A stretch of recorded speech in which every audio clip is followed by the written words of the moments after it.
Channel मैं हूं गोविंद सिंह नाथावत आपके साथ। और आज ये श्री कनी यूनिवर्स कॉलेज है जो सिरसी रोड के पास है और यहाँ पे चाणक्य मंथन 2023 का आयोजन हुआ है। इसके चलते अपन जानकारी लेते हैं मैम से कि ये मंथन का मेन उद्देश्य क्या है, किस तरह से। मैडम, ये आज के जो चाणक्य मंथन हो रहा है उसके बारे में जानकारी दीजिए।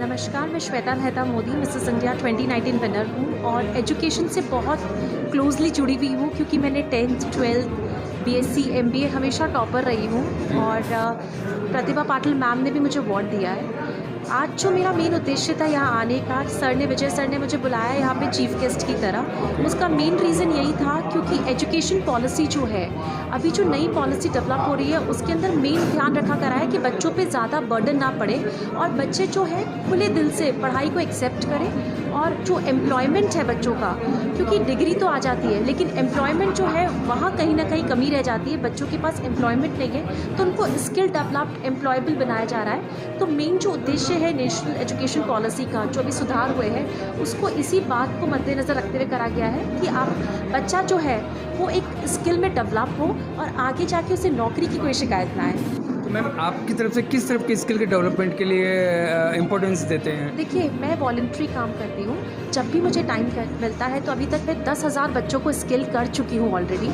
और कई सारी स्कूल्स में जाके मैं मेरी इच्छा से बच्चों को, कई बार इंटरव्यू देना नहीं आता, उनको पर्सनालिटी पे, सॉफ्ट स्किल्स पे, ग्रूमिंग पे, ये सारा का सारा पार्ट मैं उनको कहीं ना कहीं दिल से सिखाने की कोशिश करती हूँ। और बच्चे, मुझे ऐसा लगता है सिर्फ उनको एक बोलते ना पंखों की ज़रूरत होती है, आप जैसे ही पंख दे दें तो वो अपने आप जाते हैं। Okay ma'am, thank you.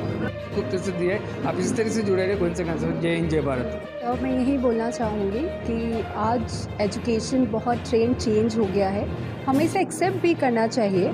पहले हमारे पास लिमिटेड रिसोर्सेज हुआ करते थे लेकिन आज हमारे पास ज़्यादा रिसोर्सेज हैं। हमें, अगर हमारे पास मोबाइल फ़ोन भी है तो हमें उसे अच्छी तरह से यूज़ करना चाहिए।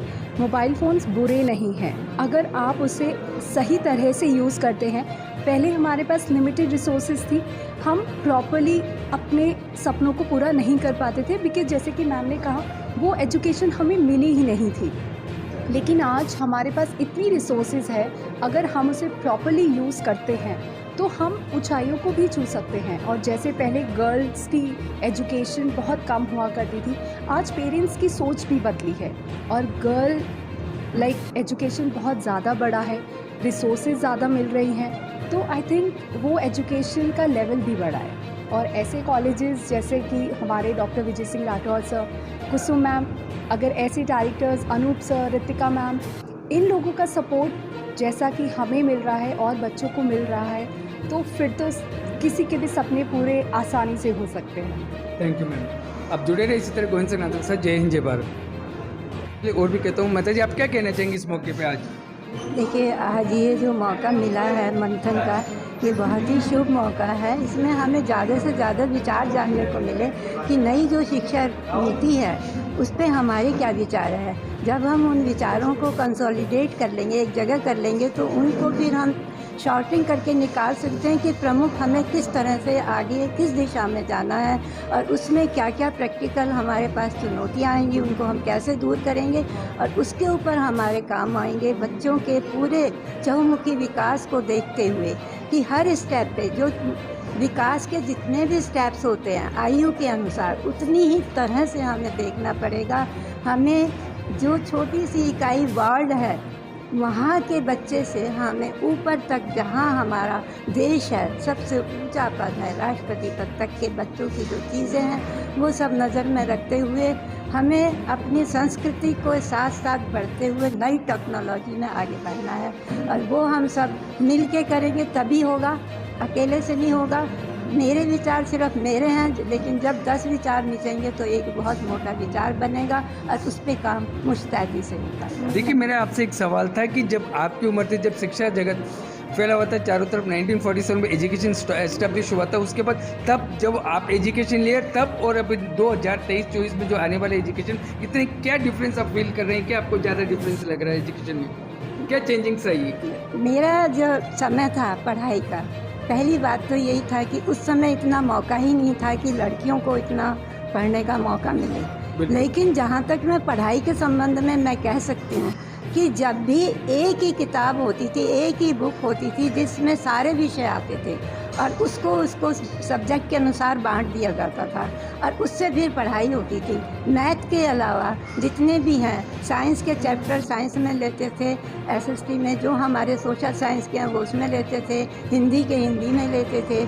इस तरीके से उसको बांट के पढ़ाया जाता था, तो ज़्यादा बोझ तो नहीं था। जो बैग का जो आज लोडिंग की बात होती है वो पहले नहीं था, और जो नई शिक्षा नीति है उसके तहत भी अब ये आ रहा है, तो इट मीन्स उसको कंसीडर किया जा रहा है, क्योंकि पहले भी हम बहुत कम पुस्तकों से बहुत ज़्यादा। आज जब हम यहाँ पर मोबाइल की बात करते हैं, आज जब हम लोग केवल बुक से पढ़ते थे, हमारी स्किल थी, हमारी जो ज्ञानेंद्रियाँ थी वो बहुत प्रवीण थी, क्योंकि हम सुनते भी थे, हम लिखते भी थे, हम गाते भी थे, हम पढ़ते भी थे और हम समझते भी थे और गुनते भी थे। आज हमारी उतनी विधाओं पर काम नहीं है।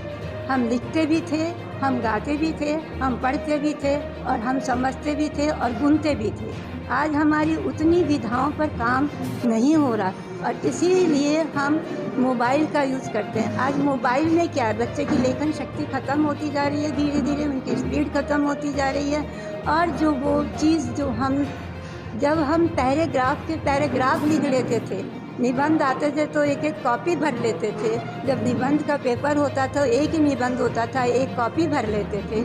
हम सारे तरफ हम जितने भी कोटेशंस उसमें डालते थे, लेकिन आज हम केवल उसको वर्ड में, शब्दों में बांध दिया।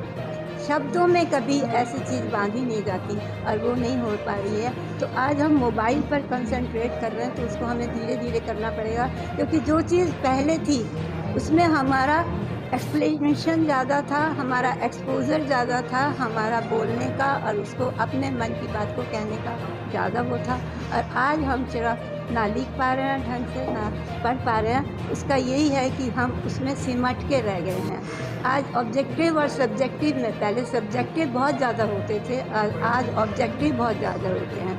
लेकिन ऑब्जेक्टिव में तुक्का लग सकता है, लेकिन समझदारी से अगर काम करें तो बहुत ज़्यादा उसको पढ़ने की या गुनने की ज़रूरत है। मैम आपका शुभ नाम? सावित्री शर्मा। देखिए सावित्री जी ने कितना अच्छा एग्जाम्पल दिया, कंप्लीट गोल्डन वर्ड्स। लेकिन कुछ मैम भी हमारे साथ मैम स्टूडेंट्स पे जुड़े, तो नई सौगात के रूप में 2023 और 24 सेशन में क्या नई सौगात दे रहे हो आप उन स्टूडेंट्स के लिए जो बेसब्री से इंतजार कर रहे हैं भाई इस साल में तो कुछ चेंजिंग्स होगी हमारी स्कूल या कॉलेज में, उसके लिए? जैसे सर ने बताया था कि नई शिक्षा नीति के अंतर्गत हम उसको फॉलो करने की कोशिश करेंगे। उसके अलावा बहुत सारी एक्टिविटीज़ हैं और उनके देखते हुए, गुणवत्ता को देखते हुए, बच्चों के एक्टिविटीज़ को, परफॉर्मेंस को देखते हुए बहुत सारे स्कॉलरशिप और बहुत सारे चांसेस उनको दिए जाएंगे उनके स्किल डेवलपमेंट के लिए। तो उनके लिए बहुत आर्थिक रूप से जो नहीं अफोर्ड कर पाते उनको सहायता, और जो शिक्षा में बहुत अच्छे सराहनीय काम कर रहे हैं, अंक अच्छे प्राप्त कर रहे हैं, शिक्षा के प्रति जिनका रुझान है, उनको और प्रोत्साहित करने के लिए बहुत सारी स्कॉलरशिप्स का आयोजन करते हैं। Thank you ma'am. आपका शुभ नाम? Jayashree Jodha. Thank you ma'am. Ma'am कुछ कहना चाह रहे थे? आज का प्रोग्राम बहुत अच्छा रहा। मैं सर को, जो करनी यूनिवर्स कॉलेज के जो भी टीम है उनको धन्यवाद देती हूँ हम सबको बुलाने के लिए। जो आज चिंतन हुआ, पूरा मंथन हुआ, वो सब उसका एसेंस यही निकलता है कि बच्चों के बेनिफिट के लिए। इतनी गर्मी में भी आज जो सब लोग इकट्ठे हुए, वो सिर्फ एक ही कि सोसाइटी में क्या टीचर्स का रोल है, क्या प्रिंसिपल्स का रोल है, क्या डायरेक्टर्स का रोल है। तो स्कूल जो रोल प्ले कर रहा है उसके लिए आज पूरे टाइम मंथन हुआ और वो बहुत ही ज़्यादा फ्रूटफुल रहा। Thank you ma'am. मैम कुछ कहना थे? जी, शिकरनी यूनिवर्स की पूरी टीम को मैं बधाई देना चाहूँगी। और बेसिकली हाईटेक एजुकेशन के साथ में बच्चों को एक पूरी फैसिलिटीज़ दे रहे हैं यहाँ पर ये कॉलेज। और इसके अलावा ओवरऑल डेवलपमेंट, कोई भी पहलू छूटे ना ही, इस पर पूरा फोकस है पूरी टीम का कि बच्चों के ओवरऑल डेवलपमेंट के लिए, चाहे वो एक्सचेंज प्रोग्राम्स हो, चाहे वो प्रैक्टिकल एजुकेशन हो, चाहे उनके क्लासरूम स्टडीज़ हो, चाहे उनकी वैल्यू एजुकेशन हो, चाहे उनके पर्सनालिटी डेवलपमेंट और ग्रूमिंग सेशंस हो, हर चीज़ के ऊपर बहुत ही बारीकी से चिंतन और मनन किया जाता है और उस पर इम्प्लीमेंट भी किया जाता है। इसके अलावा जो एक्सचेंज प्रोग्राम के तहत बच्चों को जो ग्रुप डिस्कशन क्लासेस और सोसाइटी में जो चल रहा है उसके ऊपर भी सर्वे और इस सब चीज़ के लिए बहुत सारे सारे क्लासेस उनको दी जाती है और इसके अलावा प्लेसमेंट बहुत अच्छी अच्छी जगहों पे बच्चों को वो उतना कॉन्फिडेंस मिले कि बच्चों की अच्छी जगह पे प्लेसमेंट्स हो। उस फर्स्ट डे से लेकर के लास्ट डे तक उंगली थाम करके बड़े सदे हुए हाथों के साथ में बच्चों का केयरिंग और ग्रूमिंग की जाती है। तो पूरी टीम को मैं बधाई देती हूँ। एंड आज पे इसी चीज़ के ऊपर आज चिंतन और मंथन किया गया। धन्यवाद। कहना चाह रही इस मौके पे आप? And I believe that this is an excellent platform in which all the educators were invited and they were asked to give their suggestions regarding the NEP and the practical implementation of NEP. Since this NEP was drafted few years ago also, but it was not practically implemented. But now I guess the educators all over the world, they are much more sincere and they are much more rigorous in implementing this NEP. This college, particularly if I talk about this college, I talk about Vijay sir. He is a man of dreams, he is a man of ambitions, he is a man of wisdom. He knows how he has to merge the theoretical knowledge, the theoretical concepts along with the NEP, along with the holistic development. So the USP of this college shall be the learning which is acquired from books along with the holistic development, along with the social skills, are complete development. I strongly believe that education is just not the grasping of books, rather it's the training of minds to think. And an educator has the infinite possibilities in which he can ignite. कि हमारी college के अंदर हम इस साल में आज जो वर्क कर रहे हैं वर्किंग, हम हर स्टूडेंट्स को नेशनल इंटरनेशनल सेमिनार ज्वाइन कराएंगे और हमारा यही रहेगा कि हम हर बच्चे को बाहर भेजें एक बार, वहाँ का कल्चर भी बच्चा जाने। ग्रामीण इलाके में कॉलेज है और काफ़ी अच्छा कॉलेज बन रहा है ये वर्ल्ड कॉलेज, और यहाँ के बच्चे ही नाम रोशन करें, यही हमारी शुभकामनाएं हैं कॉलेज से। धन्यवाद। आपको शुभ नाम है? Anju Agarwal. Thank you so much. High court से इसलिए आ गया था अभी तो बनाओ केजरीवाल जी का उन्होंने ये ले लिया P3, P4, P5 में, लेकिन इसके लिए कि हमें तैयार रहना पड़ेगा, हमें उनको एडमिशन देना ही पड़ेगा। यदि हम यूनाइटेड नहीं हुए तो निश्चित रूप से देना पड़ेगा, कोई किंतु परंतु नहीं होगी उसमें। अब मैं एक शब्द कह करके अपने शब्दों को विराम दूंगा। मंजिल उन्हें मिलती है जिनके सपनों में जान होती है, पंख होने से क्या होता है, हौसलों से उड़ान होती है। जय हिंद, जय भारत।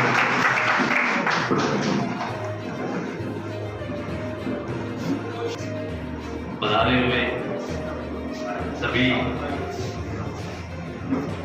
विशिष्ट मंथन के नाम चाणक्य को रखा। चाणक्य हमारे इतिहास का वो नाम है, एक आदर है, एक सत्कार है, एक सम्मान है। कौटिल्य कहे, अर्थशास्त्र के जनक रहे। गुरु कैसे शिष्य को महान बना सकता है, कैसे एक चंद्रगुप्त को कहीं से उठाकर महानतम सम्राट बना सकता है, वो चाणक्य। 1833 में ब्रिटिश संसद के अंदर एक मीटिंग हुई। उस मीटिंग में एक व्यक्ति मौजूद था, उस व्यक्ति का नाम था मैकाले। उसने कहा कि हिंदुस्तान के गांव-गांव को घूमकर देखा मैंने, जितने वहां पर गांव हैं उतने वहां पर गुरुकुल है। वहां कोई एक सिंगल व्यक्ति बेरोजगार नहीं है, सब वहां पर साक्षर है। उसे गुलाम नहीं बनाया जा सकता। वो दुनिया का इकलौता ऐसा देश था जहां सूर्य कभी अस्त नहीं होता। उसने कहा भारत को गुलाम नहीं बनाया जा सकता। क्यों? क्योंकि वहां की शैक्षिक पद्धति जो है, जो गुरुकुल है, वो किसी को बेरोजगार नहीं रखने। पता नहीं ये मीडिया में क्यों ऊंच नीच जात पात को लेकर आया गया, पर पहले से यहाँ पर साक्षरता थी, पहले से यहाँ पर सम्मान था, पहले से यहाँ पर गुरुकुल पद्धति थी। नेशनल पॉलिसी वगैरह ये सब उसमें आगे सॉफ्टवेयर। लेकिन तीसरी होती है इलेक्ट्रिसिटी, वो है आप लोग। जब इलेक्ट्रिसिटी आती है ना तो फिर वो करंट चालू होता है, फिर आपका हार्डवेयर सॉफ्टवेयर सब काम करता है। कुछ लोग पूछ रहे थे मुझसे कि मैं आपके प्रिंसिपल टीचर्स का टुगेदर कर रहे हैं, इससे क्या मिल जाएगा? ठीक है, उनके स्कूल में अपना काम कर रहे हैं, कोई तो अपना काम करो, ये इससे मिलने से क्या हो जाएगा? नेशनल एजुकेशन पॉलिसी तो मोदी जी इम्प्लीमेंट कर चुके हैं ऑलरेडी, वो अपने आप लागू हो जाएगी, आर्टिकल लागू हो जाएगी। उसमें क्या जो मिलते हैं ना आपस में, इलेक्ट्रॉन प्रोटॉन न्यूट्रॉन जो इलेक्ट्रिसिटी बनती है उसके बाद ऊर्जा निकलती है, वो ऊर्जा एक दूसरे के काम आती है। तो आप सबको इसलिए बहुत बहुत धन्यवाद है कि आप लोगों के आने से ऊर्जा मिलती है, और वो ऊर्जा हमको भी मिलती है, प्लस हम सबके एक दूसरे को भी मिलती है। आज कोई स्कूल क्या कर रहा है, कोई स्कूल क्या कर रहा है, सब अपनी जगह अच्छे अच्छे काम कर रहे हैं। अभी यहाँ पे जैसे मान लो गणपत सर आए तो बताया कि हमारे स्कूल में ऐसे काम कर रहे हैं, या नेशनल एजुकेशन पॉलिसी ये कर रही है। तो कोई दूसरा स्कूल वाला है जिसमें इंग्लिश स्कूल खोल के बैठा है, वो शायद सीखना चाह रहा है कि भाई कैसे अच्छा स्कूल कराए, तो गणपत सर को सुनेंगे, मान लो मंडारा जी को सुनेंगे, लालचंद जी को सुनेंगे, किशोर दूसरे टीचर को सुनेंगे, तो एक दूसरे के साथ में कुछ आइडियाज एक्सचेंज होंगे, तो हमको एक दूसरे का फायदा होगा उससे। तो ये जो प्रिंसिपल टीचर गेट टुगेदर है, करनी वाले हमको आशीर्वाद दिया कि हम ये दूसरी बार कर रहे हैं करनी यूनिवर्सिटी कॉलेज में। पिछली बार हमने चाणक्य समारोह के रूप में किया था, तो जो अच्छे टीचर्स के रिजल्ट बड़े आए थे, जिनके स्कूल में अच्छे काम करके दिखाया था, उनको अवार्ड समारोह किया था हमने। और इस बार ये नेशनल एजुकेशन पॉलिसी है, इसके ऊपर मंथन कर रहे हैं, तो हम तो कम बोलेंगे, हमने आप को और स्टूडेंट्स को क्या संदेश देना चाहेंगे आज ये जो कार्यक्रम है उसके उद्देश्य को लेकर? संदेश बेसिकली यही है कि आप बच्चों को सिर्फ पढ़ने के लिए प्रेरित नहीं करें, पढ़ाई के साथ साथ पर्सनैलिटी, पढ़ाई, पर्सनैलिटी एंड प्रोजेक्ट, ये 3 चीज़ हैं। अगर 3P पे ध्यान दिया जाएगा तो बच्चा न केवल डिग्री लेके निकलेगा, बच्चा साथ में रोजगार के लायक भी बनेगा, और स्किल के साथ में, रोजगार के साथ में बच्चा समाज में जाएगा तो उसको एक अच्छा समाज के अंदर एक अच्छा स्थान भी मिलेगा। धन्यवाद सर। ये थी चाणक्य मंथन 2023 की विशेष जानकारी। आप इस तरह से जुड़े रहे। गोविंद सिंह नाथ, जय हिंद, जय भारत।